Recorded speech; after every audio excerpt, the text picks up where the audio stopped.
listening to How to Get Over Your Ex, episode number 117, Important Aspects to Look For in a Partner.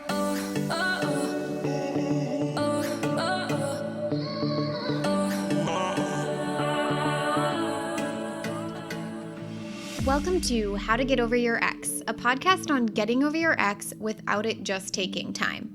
I'm your host, breakup coach Dorothy. Let's turn your pain into power and your heartbreak into happy.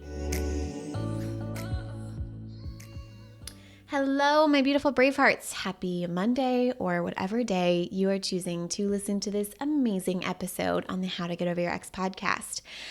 I am recording this October. It's actually kind of funny because I wrote this episode or wrote out the outline and the show notes and stuff for it in September, but I was having a hard time recording it because of noises happening in my home. So I'm recording it now in October, like a month after I had written it, which is interesting. I've never done this before. So a lot has happened between the time that I wrote this and now. I have a puppy. Her name is Tinkerbell. She is a Great Dane, and she is 12 weeks old this Friday. Not the Friday that you are listening to this, but the Friday that I'm recording, which will be the 15th of October. And it has been a fascinating journey, which I will share all about. And everyone inside of the Get Over Your Ex program currently is getting a lot of puppy analogies. So that's been super fun. Gotta love it. All right, so let's get to it. Today we're talking about important aspects to look for in a potential partner. Now, this is inspired by a Braveheart question on Instagram. They literally said, what are important aspects you look for in a partner? Getting along with family, respecting alone time. And I spent a lot of time thinking about how I did this for myself and how I got clear about what I wanted and what I didn't want and what that looked like if I were to have put it in a process, right? Because I did it myself, and there's a number of ways that I created that for me.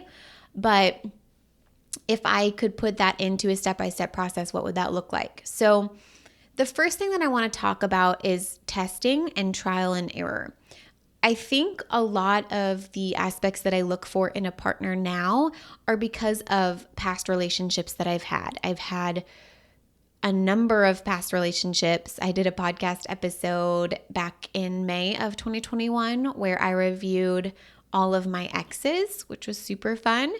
And I think I had like 6 or 7, longer term relationships.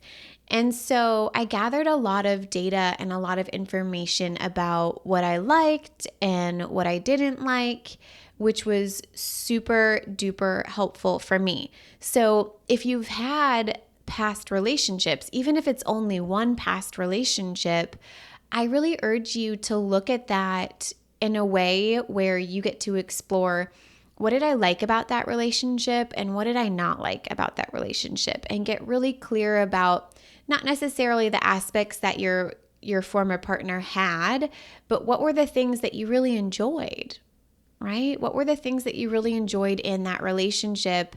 And do those things require qualities from another person that would make it easier for you to have that kind of experience in a relationship? Because if you're not familiar, if you're new here, welcome. We've learned that thoughts create feelings. So love is a feeling that is generated by your thoughts. So a lot of conversation that we have is, especially in the Get Over Your Ex program, when you start venturing into what does my next relationship look like, and do I want another relationship? If so, all of the details around that. We spend a lot of time talking about if I can create loving feelings with anyone, how do I choose who to be with? If I can technically have loving thoughts about anyone and create the feelings that I want to create in any relationship. And it really comes down to, what do you want to do thought work on? Do you want to do thought work on this, or do you want to find someone who has the qualities that, make it easier for you to have loving thoughts about that person? And I talk a lot about wanting the same things, right? Finding a partner who wants the same wants as you so that the relationship is more easeful in nature and more organic and more natural. So, testing trial and error, looking at your past relationships as data to help inform you about what is important to you. The second thing is I've spent a lot of time focusing and exploring my ideal life 5 years in the future. Where am I? What am I doing? What kind of partner would naturally fit that vision? So for me, that vision has been for the past 3 years on the beach with my baby Marilyn, watching the sunset in our beach house, in a well taken care of beach house, traveling with her. The family unit can be together often. We're not always working. And that vision, requires a certain kind of partner to fit into that vision. I can create that vision and I can create that amazing experience for myself. And there's going to be someone with specific aspects and qualities that fits into that vision. So for example, my last partner hates the beach. Okay, kind of an important quality for me, not for everyone, but for me, that the person loves the beach if I want to be, on the beach, living in a beach house, right?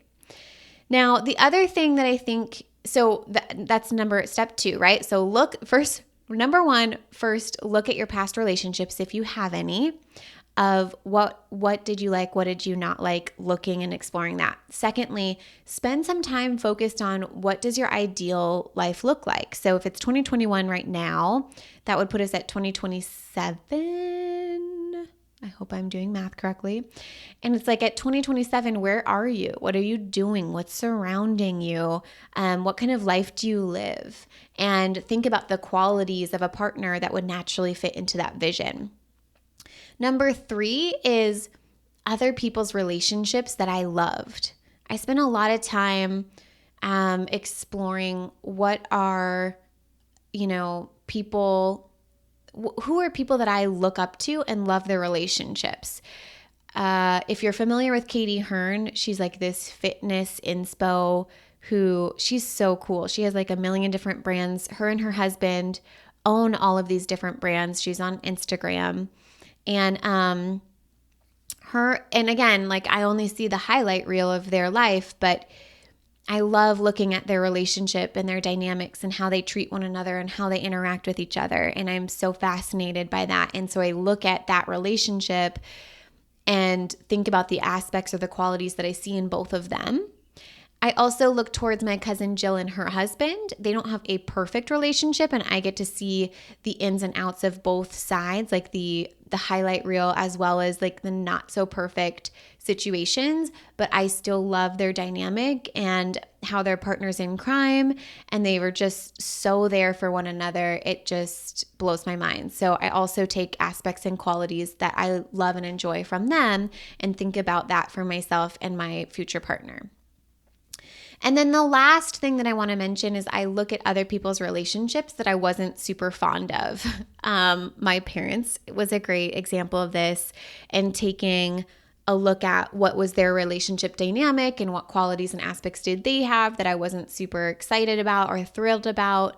I also see this with just random people. Like I was on the boardwalk in New Jersey when I was on vacation in July, and I remember seeing a woman and hearing the words that she was saying to her husband and her children. And I was like, oh, I don't ever want to show up like that. And I understand where she was coming from. She was feeling all the feelings and all of that, but I don't want to show up that way. And so when I look at the aspects of, what was going on for her and what were the qualities that she had and the aspects that she had, and it might have been an isolated incident, but it was just more information about what I like and what I don't like and what that looks like for me. Now, I want to be really careful talking about this because there's no right or wrong answer about what are important aspects you look for in a partner. And because someone asked about it, it makes me think that others might also think that there's a right or wrong way to do this, or a right or wrong answer to the answers of this, like a right or wrong answer to what are the important aspects, as if there's like a list of what are those important aspects, and as if that template or that list applies to everyone, which is not true. There's no standard. It's very specific to who you are, because something you like might be something someone else hates, and something you think is important might not be as important to another person. A good example of this is I really love when my partner orders from me at dinner. But my best friend absolutely hates it. She thinks it's terrible. So I don't actually think that that's like a super important quality or aspect that the individual really needs to have, but some others might think that is. So what's important to you, and recognize that this may evolve over time, and that doesn't have to be a problem. As you gather more information, as you gather new experiences, maybe you gather so much information that it changes the entire dynamic or perspective of what you desire. And we'll talk about that and how to handle that later on in this episode. Now, the whole solution to this, you guys, so I gave you some like ways that I did this and really made it more tangible about how I looked at what was important aspects for me. But I also want to just say that it's really important to get it. It's going to be easier for you to do that the better you get to know yourself. The more clear you get about what you desire in a partner, the easier it's going to be. And I use the example of a Starbucks order, right? If you go up to a Starbucks barista and say, "Ma'am, I would like a coffee," she's going to have no idea what to give you. So if you go to the universe and say, "Universe, God, please give me a partner," what does that mean, right?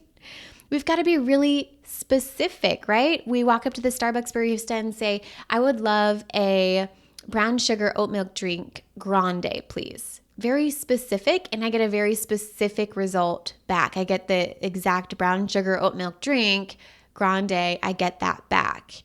Now, I wouldn't know that I like that until I have gone through trial and error, right? I've tested it. I've seen it. Maybe I saw someone else have it, right? Like, I had to figure out what was my desire before I ordered it. And when I ordered it very clear and precise and got it in return. And we're doing the same type of thing with a partner. Now, if you're looking to build a new relationship with yourself and get to know yourself even more, I highly recommend going to episode number 6, Building a New Relationship with Yourself, because I talk about the 7 components to the relationship with you, which is something we evaluate and look very closely at inside of the Get Over Your Ex program to really thoroughly understand who we are at our core. Now, I also want to mention throughout this entire process, I created a Want Match Questionnaire. And there's an entire episode about how not to compromise your epic Sunday. Like I talk about, you don't have to compromise your epic life. And we talk about a want match. And what I'm talking about there is when two people want the same wants, right? When we think about what are the important aspects to look for in a partner, one of those main things is, do they want the same things as me in life? Do they want to be the person I want? And are they already that person? I'm not looking for potential, like they potentially want to be that person. I'm looking for the person who already wants to be that person, is showing up that way today. And I'm going to walk you through what that looks like and how I did this for myself and how my clients are doing this moving forward. So let's say you go through the 4 steps that I gave you above, right? You've outlined what those important aspects or those qualities are that you want in a partner. Perhaps it's honesty. Some of the things that I like are a protector and a provider, someone who's playful, physically and mentally attractive. One thing that I talk about with my friend Christine is a grown-ass man, like an adult, not a boy, has his shit together, affectionate and loving, shows up to care for me physically and mentally, open to providing for a stay-at-home mom, wants a baby, aka Marilyn. That's an important part of my vision, right? Someone who's kind and respectful to me, to family, friends, and others, is seen and respected by others. Something that was important for me, which sounds kind of weird to others, is does yard work. That was important to me because it was an indicator that someone takes care of the things they own without having to be asked. Plans and researches doesn't really expect me to prep for an adventure. Open to doing things different, isn't stuck in societal norms, can take time off and go on vacation and isn't stuck in one location. Obviously also likes the beach or loves the beach, right? Now, the cool thing that I like to do with this is I take each of those qualities and I turn it into a question that I could ask a human being for the fun of it. If it's something you can simply observe, write down how you would know from the observation that you make. And this comes pretty organically and naturally to me. I love asking questions. It's like one of my favorite things. I still do this with my current partner, Jake, right now, where I'll pull up random questions off of the internet, and I love having conversation and exploring his brain and my brain and the differences and the similarities and getting to know someone through questions. And so this to me seemed like a very organic way when we're going out and dating. Of course, I'm going to ask you all kinds of questions. Of course I am. And if you can't handle the questions that I ask, then it's clearly not going to be a match for me. So when I think about honesty, a question that I like to ask was, when is the last time you lied to someone and what was it about? For protector and provider, I look at, did he take the check before me? Does he take care of the people around him, his friends and family? Playful, does he make me giggle? Physically and mentally attractive, is it easy to have attractive thoughts about him? Or do we have long, in-depth conversations about things people don't normally talk about? Or is it only surface level, and why? A grown-ass man, an adult, not a boy, that whole section. I love the question, how do you define an adult? And do you feel like you're a kid still? And what makes you an adult or what makes you a kid? Because there's no right or wrong answer to that. I think a lot of us still don't feel like adults, but what does that look like for them? For the has their shit together, knows what they want in life, and is already going out and creating that, my question for that is, where do you want to be in 10 years from now? And what are you doing right now to create it? And this was like a really fun one that I actually vividly remember Jake's answer to. But when I asked Jake this question, he talked a lot about being retired, having passive income, traveling a lot. And the things that he was already doing to create that is he had bought multiple properties, and he had a lot of different things set up to have that life up and running. Like it was already a done deal. It was just like the things that need to happen between now and that 10-year time frame, but the infrastructure was built for it already, which I just thought was super cool, and I loved that. Affectionate and loving. So one of the things that I looked at for that is, does he hold my hand? Does he put his arm around me? Does he kiss me in front of other people he knows or doesn't know? I love affection and public affection. I'm not super afraid of it. Obviously, I don't want it to be gross, right? But, I used to have a partner who was not about that and wouldn't be affectionate towards me in public, and I really missed that. So that was the whole thing I wanted. Shows up to care for me physically and mentally, has a plan to be there for me in the future. So one of my questions was, how do you show up for those you love? What's an example of the most recent time you did? Which was super beautiful as well.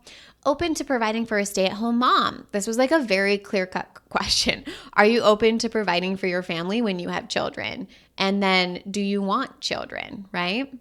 Kind and respectful to me, family, friends, and others. What's the last tip you gave? What was the percentage and why was it that way? I love seeing that. Is seen and respected by others. And my question for that is, how would your family and friends describe you? Maybe your coworkers or your boss. How would they describe you? Does yard work or takes care of the things without having to be asked? Do you love yard work or household chores? Why or why not? And that was a thing that I remember very vividly from Jake as well, is he very much loves taking care of his yard. And on his days off, that's what he prefers doing. And the other thing that I loved about this is there was a day where I needed to run errands, and in a lot of my last relationships, they didn't want to run errands with me. And it was like going to the grocery store was like pulling teeth. And it was really fascinating to me when I was like, hey, I have to go run these, errands, and I don't want to have to drag you along for errands. He was like, oh my gosh, I love doing errands. Let's get a smoothie and run errands together. And I was like, what is happening right now? All right. So plans, researches, and doesn't expect me to do all the prep for an adventure. A question that I asked for that is, what's the last adventure you went on? Tell me about it. Who did the planning? And this was I'll continue with, because I could go on and on about all of these questions, but open to doing things different, isn't stuck to societal norms. So a question for that was, do you think you do things differently than the rest of society? Why or why not? Can take time off, go on vacation, isn't stuck in one location. So my question for that is, do you have the ability to leave your job for vacations? What's your work-life balance like? Do you want to live in one specific location for the rest of your life? What does that look like? And then lastly, likes the beach or loves the beach. Like, does he willingly go to the beach with you on his days off? Where do you love to vacation to, and why? So many questions, you guys, but it's so fun. So it's not only about finding like the important aspects for you through using the 4 modalities that I gave you above, but it's also like doing something with that, right?